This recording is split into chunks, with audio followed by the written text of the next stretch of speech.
Aujourd'hui, on va parler un peu rapidement de la fin de rétrogradation d'Uranus. On n'a pas parlé sur la dernière vidéo et pourtant, ça arrivait exactement en même temps que la pleine lune. Alors, c'est plutôt une bonne nouvelle. Uranus rétrogradé depuis le 11 août dernier. Donc, on vient de passer 5 mois d'introspection, de trucs un peu imprévus qui venaient nous faire réfléchir à nos choix, à ce qu'on voulait mettre en place, est-ce qu'on était au bon endroit dans nos relations, dans notre travail, voilà. Uranus, c'est la planète qui nous fait questionner sur le futur, c'est l'imprévu, c'est la révolution intérieure aussi, on ne va pas tous partir en guerre. Cette planète qui est rétrogradée depuis les 5 derniers mois est la dernière à repasser en mouvement non rétrograde. Alors c'est quoi une rétrogradation? Bien évidemment la planète repart pas en arrière, hein, ce serait la cata au niveau cosmique, mais elle ralentit dans son axe, ce qui fait que, vu le point de vue de la Terre, on a l'impression effectivement qu'elle repart en sens inverse. Une planète en mode rétrograde, c'est souvent des retards, des contretemps, des choses qui nous obligent effectivement à une introspection. C'est encore plus vrai avec Uranus, qui est la planète du collectif, de la communauté. Voilà, donc qu'est-ce qu'on peut en attendre? Et bon, on peut attendre un moment un peu plus calme, un peu plus posé. Enfin, les énergies qui vont s'adoucir. Voilà, on va enfin pouvoir sortir de toutes ces conscientisations qu'on a eues pendant ces 5 derniers mois pour passer une énergie un peu plus légère et les faire descendre dans la matière. Alors, pour nous aider à apporter de la clarté dans toutes ces conscientisations qu'on a eues, Mercure va passer en signe d'air et rentre en Verseau mercredi. Et donc elle quitte le Capricorne, ça va nous apporter un peu plus de légèreté dans nos communications. Vénus arrive aujourd'hui lundi en Poisson. Mercredi, elle sera en bel aspect assez harmonique avec Mercure. On peut peut-être avoir une bonne nouvelle côté amoureux, ce serait pas mal. Je crois que personne ne s'en plaindrait. Et vendredi, Mercure aura également un bel aspect avec la Lune qui est en Scorpion. Alors ça risque de nous promettre des aventures assez intenses avec le Scorpion, mais en tout cas c'est un bel aspect plutôt harmonique. Donc qu'est-ce qu'on peut attendre de cette fin de rétrogradation d'Uranus? On se retrouve tout de suite avec le message d'Uranus en tirage avec l'oracle bleu. A tout de suite. Alors, nous y voilà. Je vous présente vite fait l'oracle. Je l'aime beaucoup. C'est un oracle qui vient d'une collaboration entre Sylvie Bresse et Didier Dorian. Voilà, il se présente dans une boîte comme ça, qui est juste magnifique. Les illustrations sont superbes.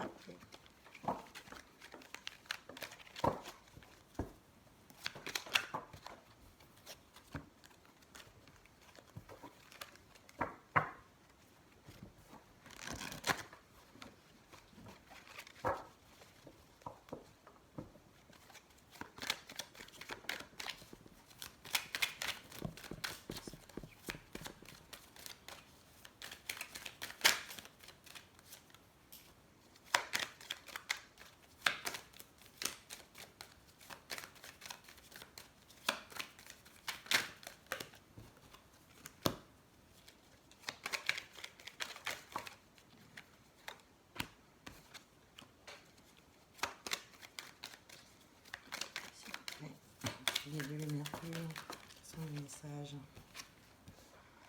cette fin de rétrogradation d'Uranus.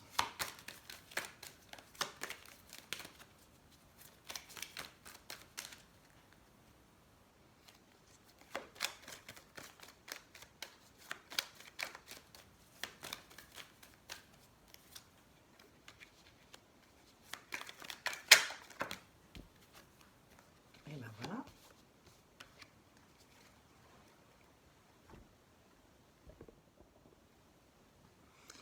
Alors, sur la situation passée, nous avons le message, l'eau et le sacrifice. Qu'est-ce que ça nous dit? Le message, le temps est venu d'écouter le message. C'est la carte uranienne par excellence, donc jusque-là, ça tombe bien, on est raccord.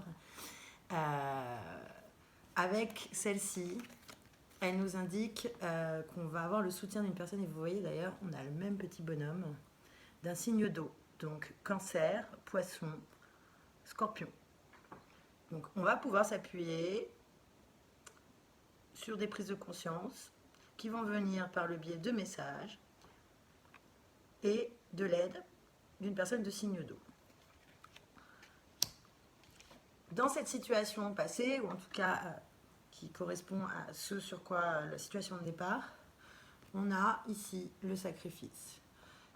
À mon sens, c'est effectivement le prix à payer, c'est une douleur, une souffrance physique, émotionnelle, quelque chose sur lequel on a dû laisser tomber, et on en a déjà parlé dans la vidéo l'autre jour. Il est temps de sortir de sa zone de confort pour avancer vers son vrai chemin de vie. Mais on ne le fera pas seul, voilà. Parce que ici, on a ces deux magnifiques cartes qui sont ensemble. Ça, c'est la situation de départ. Actuellement, on a sorti le monde minéral, le pouvoir et la terre. Alors, donc le monde minéral, je vous disais, il est en rapport avec, à cette place, en tout cas, c'est les forces sur lesquelles vous pouvez vous appuyer. C'est une période qui s'ouvre là, de cristallisation, de concrétisation. Ça veut dire que les pensées que vous avez, tout ce que vous avez acquis en amont, la relation avec votre mental, vont enfin pouvoir s'enraciner dans la matière. Mais attention à vos pensées, du fait, parce que si vous pensez positif, va s'enraciner du positif. Si vous en pensez négatif, je ne vais pas y arriver, ou là là, ça peut aussi, au lieu d'être une force, devenir la force contraire, quoi. Donc, en rapport avec ce message, vous savez que vous pouvez vous appuyer sur quelqu'un. On laisse effectivement des choses derrière soi, mais toutes ces pensées qu'on a acquises pendant ces 5 derniers mois, c'est le moment de les enraciner dans la matière.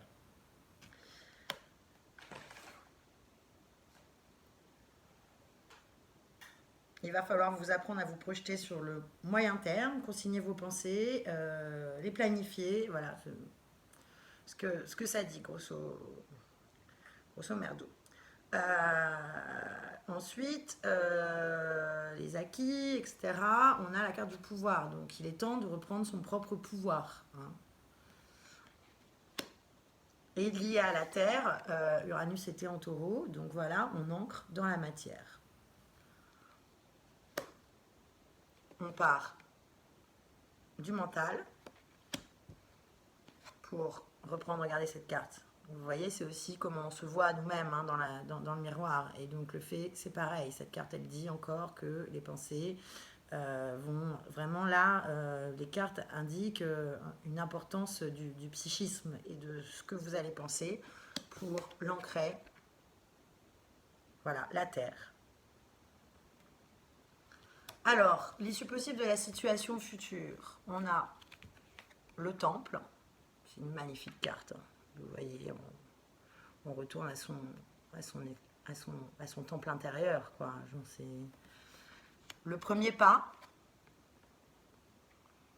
celui qu'on fait pour avancer, enfin, après toute cette introspection, et l'enfant intérieur. Qu'est-ce qu'on peut dire de tout ça? Dans le futur, l'évolution probable de la situation, le temple qui est le chiffre 7. Pour ceux qui s'y connaissent un peu en numérologie, c'est quand même un chiffre intéressant, même s'il n'est pas forcément toujours évident. Mais en tout cas, on ancre. La réflexion, les études, la chambre des secrets, le moment est venu d'entrer en contact avec son moi profond, ce qu'on rejoint ici. Votre moi profond, c'est quoi? C'est ce petit enfant que vous avez laissé derrière vous.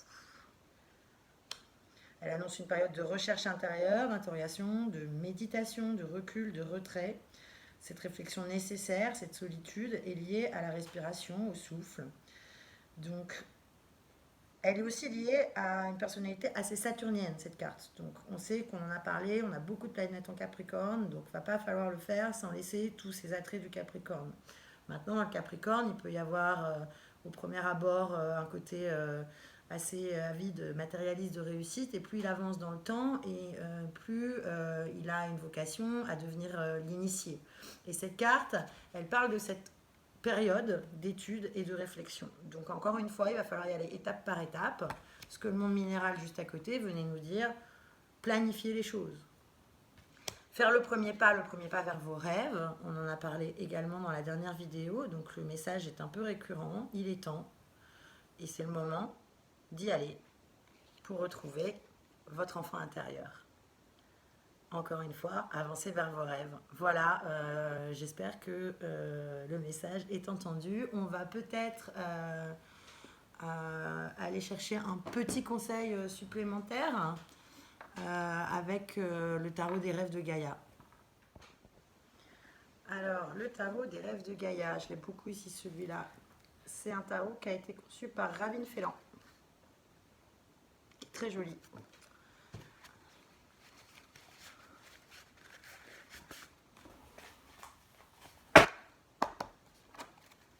S'il vous plaît,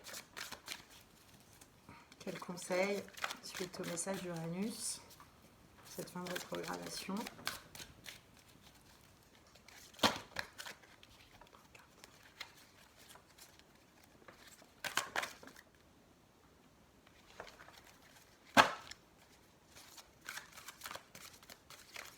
Carte, s'il vous plaît. Et ben voilà, on est cohérent jusqu'au bout. On ressort encore une fois celle qu'on avait en conclusion, qui est l'As d'eau, ce magnifique dragon qui nous parle d'émotion. Je vais vous lire la page parce que c'est quand même 2 fois qu'on a le message, donc on va aller sur le détail de ce que signifie cette carte.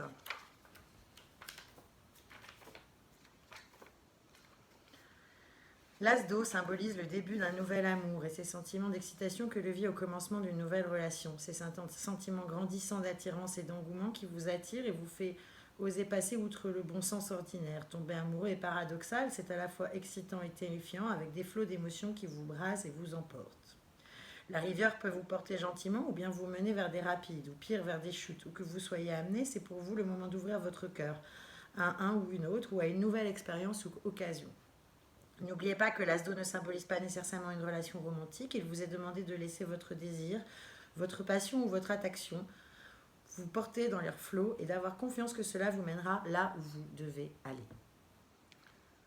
Voilà, donc là c'est plutôt l'amour de soi. On en avait parlé aussi la dernière fois parce qu'on a quand même cette carte et celle-ci, le temple intérieur, l'enfant intérieur. Ne perdez pas de vue qu'effectivement il peut y avoir de nouvelles relations ou un redépart sur une relation qui existait déjà et qui pourra vous être de bons conseils avec un signe d'eau. Et que tout ça, qu'est-ce qui est central, c'est que vous repreniez votre pouvoir. Voilà, j'espère que la vidéo vous aura plu. Si vous avez aimé, n'hésitez pas à vous abonner, à mettre un petit pouce et on se retrouve bientôt pour, je pense, une vidéo sur les relations d'âme. À bientôt!